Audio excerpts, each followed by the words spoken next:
Hello বন্ধুরা, এখন যে পেয়ারা গাছগুলো দেখতে পাচ্ছ, এই পেয়ারা গাছগুলো কিন্তু আমার হচ্ছে বীজের গাছ, অর্থাৎ এলা গাছ।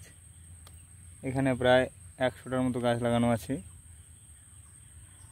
আর আজকে বাগানে এসে দেখতেছি যে প্রচণ্ড রোদের কারণে গাছের গোড়াগুলো শুকিয়ে গেছে, মাটিগুলো শুকিয়ে গেছে। এগুলো দেখতে পাচ্ছেন, আমি জলের গ্লাস, জল খাওয়ার যে গ্লাসগুলো প্লাস্টিকের, সেইগুলো গ্লাসে করেছি।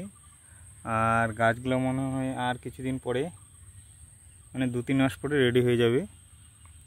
তো গাছগুলো যেহেতু শুকিয়ে গেছে, সেজন্য জল দেওয়ার জন্য এখানে আসছিলাম। এই যে এখনই জল দিলাম গাছগুলোকে, গাছের মধ্যে জল লেগে আছে।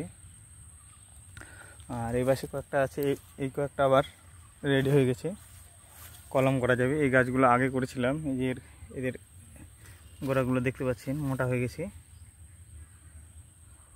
এই গাছগুলো কলমের জন্য রেডি হয়ে গেছে। আমি আর কিছুদিন পরে এখানে প্রায় 9টা গাছ আছে, এই 9টা গাছ আমি কলমে বাঁধবো। যখন বাঁধবো তখন সেই ভিডিওটা আমি করে দেখাবো আপনাদেরকে, যে আমি পেয়ারা গাছ কীভাবে কলম করতেছি। এগুলো আমি জোর কলম করবো।